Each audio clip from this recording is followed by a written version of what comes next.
Hello, everyone. Thank you so much for joining me today. This will be the episode 2 of my 4-part series of what to expect when buying your first home. I'm here with the sales director of Integrity First Insurance, Mr. Kyle Leahy, today. Thank you, Hi Kyle, for guys, joining me. you bet. How is everyone? Oh, we're good, man. How about you? Pretty good. We're good. We're doing well. Yeah, it's March and we're starting to warm up a little bit, so starting to smile a little bit more, you Oh, know? absolutely. And just fun background. I know we didn't talking about this before, but I've known Kyle for years now. When I first moved to Colorado, this guy and I used to ball out at 24-hour fitness off the Quebec and county line. Those were the good days, huh? Yeah. Apparently you've aged a little bit better than I have. But, I yeah. don't know about that. I don't know about that, but yeah, this guy used to smack me around on a ball court, so it was good times. I miss those days. My back won't let So me play yeah, anymore, thank but you. it's fine. But hey, man, thank you so much for joining me today. Of course, homeowners insurance has to be one of the 4 segments of this series. It's something that is not talked about enough, and I feel like whenever we get under contract, it's something that always throws people off, and there's just not Mhm. enough information out there or just knowledge. And I know you're a plethora of it, so I'm really excited to kind of just give you the floor today and talk about what it is that you think is important for my buyers out there to know. So I leave it to you. What are some things you would like my first time home buyers to know when buying their first home? Well, thanks for the forum and the opportunity. A little background on myself. I am sales director over at Integrity First Insurance. I have been an insurance broker slash agent for about 13 years. And then for 12 years before that, I was actually a loan officer. I was a mortgage broker as well. So I've been in this network, this market for, wow, I just sound old right there, for about a quarter of a century already. But I'm saying this because though I've been wearing a lot of different hats, the foundation is still the same. You know, when you're buying a house or doing a refinance, but specifically for a first-time home buyer, I always try to say some core true values here. First and foremost, you're only as good as the person you're working with. All right. And why I'm saying this is the insurance company, that's just the conduit. It's the agent, or in your case, it's the loan officer or the real estate agent, whether you're working with, there's all these big names in real estate. You could have the best real estate agent, you could have the worst real estate agent, and they could both work at the same company. So you've really got to take the time to vet out the loan officer that you're working with, vet out the real estate agent, vet out the title company. Take that time, take that due diligence. And if you've got somebody that referred you, trust that person. Make sure you're getting words from the right people. But it's important to really set that foundation, because then once you've got that in place, then so many people that are buying a first time home, they get overwhelmed. There's so much, and the old cliche phrase, you don't know what you don't know. And that's true. So Yeah. that's why it's so important to work with somebody like you, Weston, where it's like, you know what you know. I Yeah. tell people all the time, like, you don't have to have a college education in insurance. Yeah. Just know that I have a PhD, Yeah. right?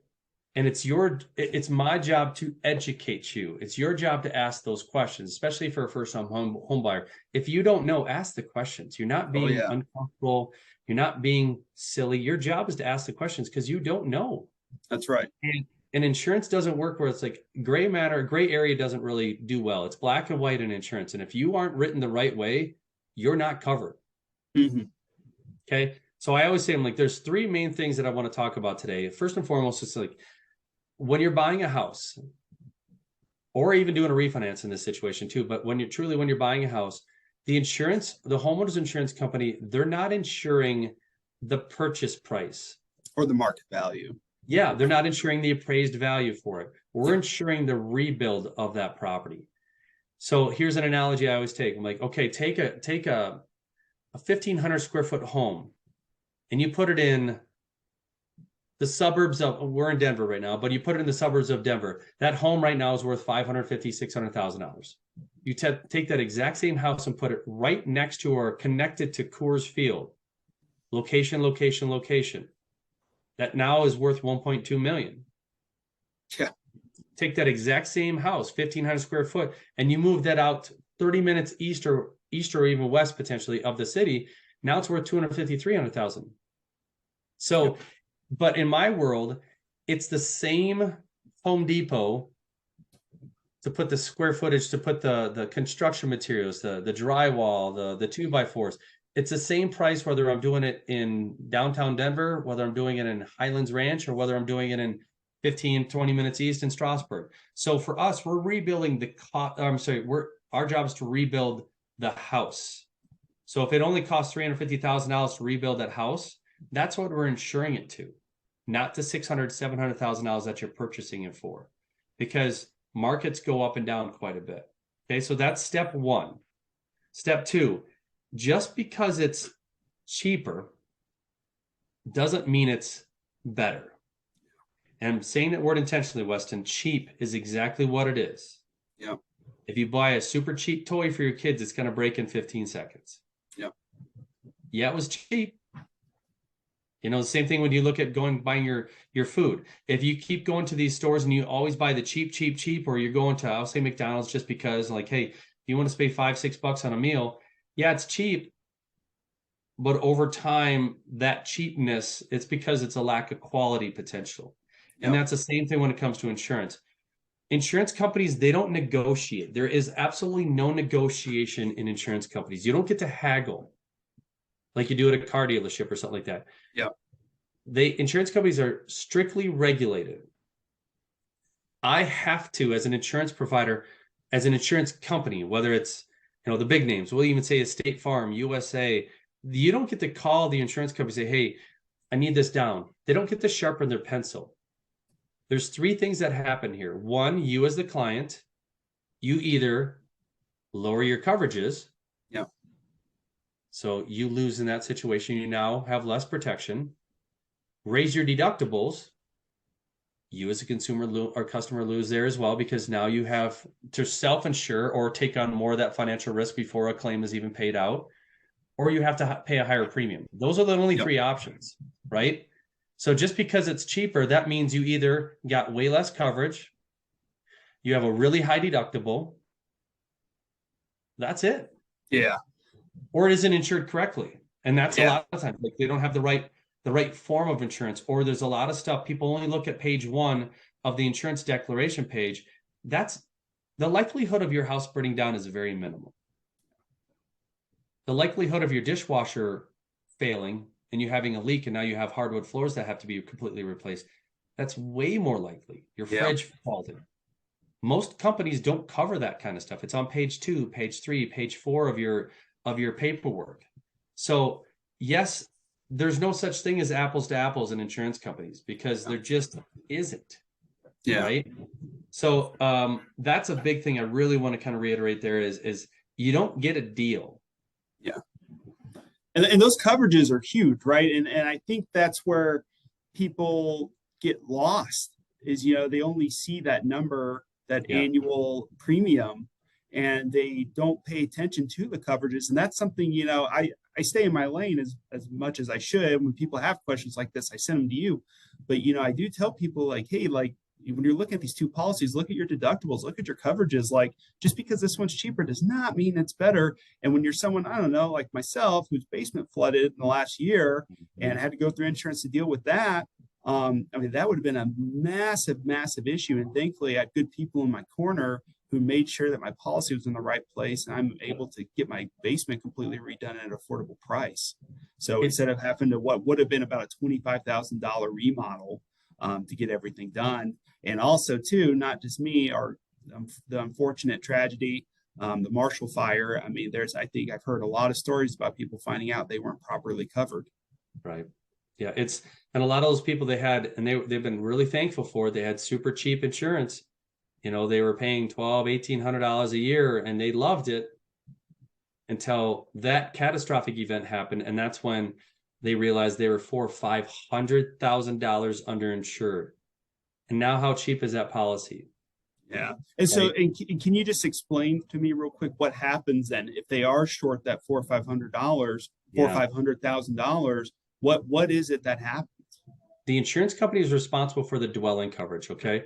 So in your situation, there's certain coverages, coverage A, B, C, D, E. And so step one is, let's just say your house, to rebuild your house at $600,000 or 700, let's just say $750,000, just because it's an easy number. Yeah. But you only have $400,000 worth of dwelling coverage because you bought the policy 5-6 years ago and you never updated it. Mhm. Insurance is only going to pay that $400,000. Now, there is also, it's called extended coverage. Okay. So what that extended coverage does is it gives you a little bit of a buffer saying, hey, for some reason, if the cost of materials went up quite a bit. Now, they're not going to take your bathroom. They're not going to give you marble when you had laminate flooring. You don't get an extra 25 or 50%. Here's an extra $250,000 to just rebuild your house. They're going to rebuild it to the same likenesses of what they have it insured. Yeah. And that's important because, again, a lot of first-time home buyers, they come into a house and then within 6 months, they want to make a lot of changes. They update this, remodel that. They fix the basement. They fix the kitchen. They make it they make it their own. But if you haven't let the insurance company know that you've updated those, if your house were to burn down either during or after it's all done, they're going to rebuild it to the way it was before you remodeled it. Insurance companies don't work in a gray area. It's black and white. This is what we had it insured at. That's what you're going to get. And so we experienced that a lot with the Bowler and the Marshall fire, where it's like a lot of these people, they never updated their policies for 5-10 years. And, they were only insured for $300,000 or $400,000 because they bought it 5, 7, 10 years ago. When now the houses with the values and the cost of materials and labor and expense to do all that stuff, now it costs $700,000. Wow. The problem is you have a note, you have a mortgage. So you still owe that balance back to the lender. So you have your collateral is the house. And if we're only paying $400,000 to rebuild that house, but it's going to cost $700,000 to rebuild, the consumer, out of pocket for $300,000 to rebuild that house. Yeah. Or you're filing bankruptcy. Yeah. Yeah. All because you tried, and I get it. I'm a consumer too. I'm like, trust me, I'm absorbing these insurance costs just like everybody else does. But insurance, it doesn't matter until it's the only thing that matters. Yeah. Right. You never thought about insurance until your basement had 3 inches of water and you're like, oh my word, this is going to be $25,000. Yep. Yeah, that was fun. Yeah. We don't ever think about life insurance until all of a sudden our best friend just passed away at 35. Yeah. You're like, wow, what about my family? What about my kids? So it's important to work with somebody like myself or somebody where we're going to take the time to really unpack it to make sure that you're properly protected. And then myself as an independent broker, I can shop 20 different carriers. Now, there's pros and cons to all that.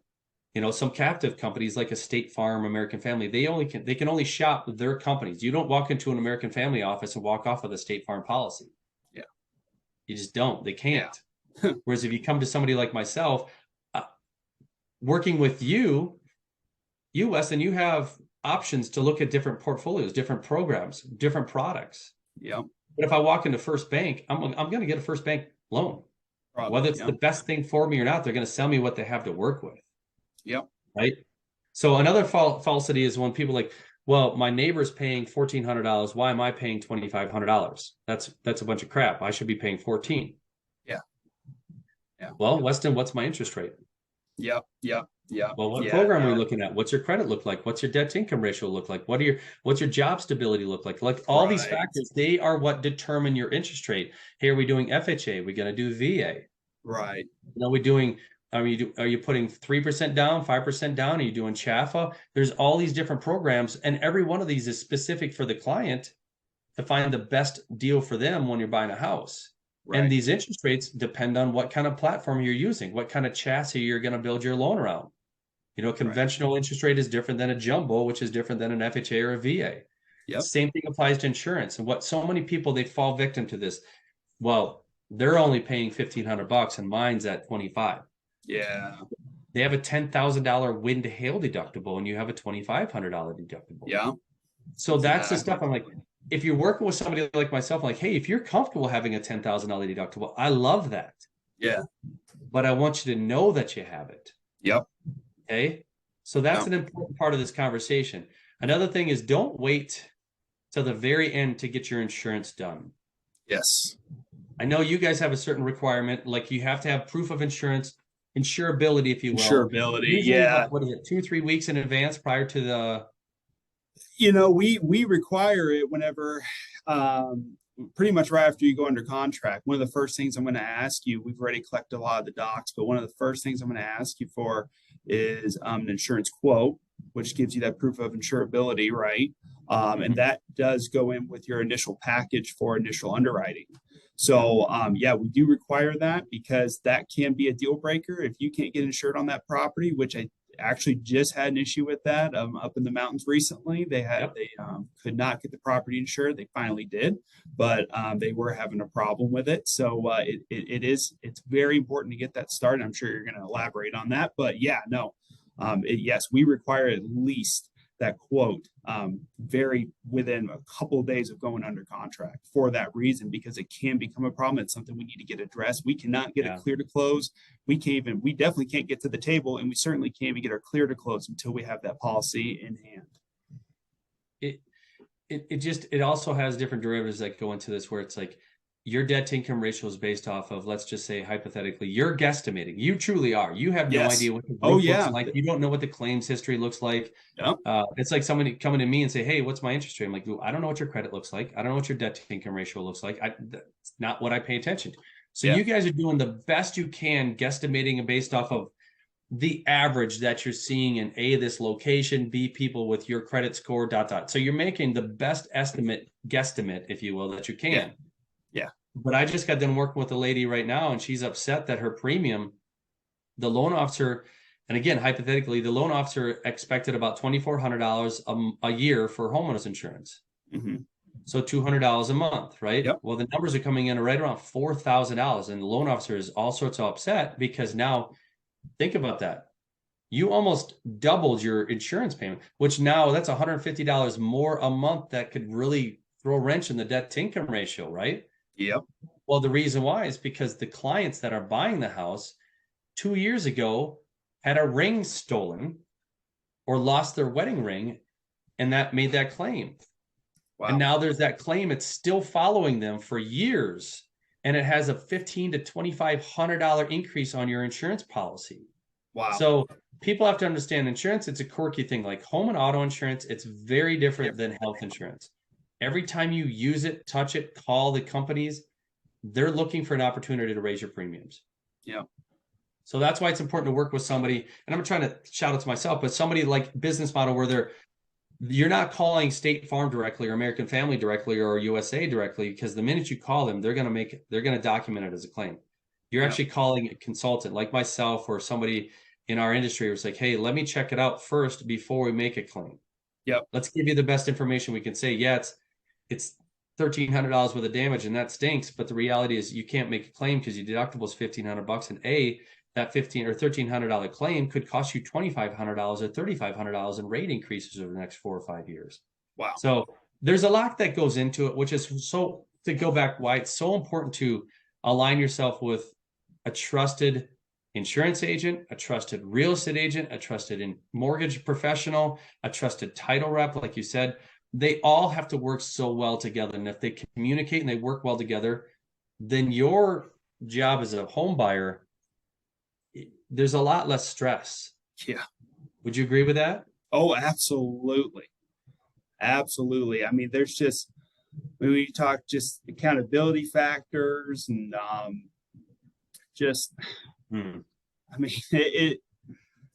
there's a lot that goes into it, right? And when you have a team, when there's this team aspect on this side of things, because nobody besides loan officers are educated on mortgages, let's be honest, and nobody that is do insurance for a living is educated on insurance, right? Same goes for real estate, same goes for title. Like, let's be honest, who really knows about that kind of stuff? Stay in your lane, right? Yeah, when you have people in your corner, especially people you know and trust, or people that you trust, know and trust, like that's just a huge thing. So when you're going around and you're shopping and you're looking for the cheapest rate or the cheapest policy, you know, that very well could end up biting you pretty bad, because cheap is not always better, like you said. And having good people in your corner, that's really what's going to end up rewarding you in the end. Yeah, it's just communication, and I always tell people, like, just be truthful with me, because sometimes, a lot of times, what people don't understand is there's post-issue inspections. So you might buy a house closed, you got it insured, everything's good to go. the insurance company actually has legally 60 days to get off that contract. Yeah. So after you've bought the house, if you didn't tell me that you have a pit bull, and I'm a dog guy, I love dogs, I love horses, Oh, yeah. but if you didn't tell me you had a pit bull, just because you didn't tell me doesn't mean it's okay.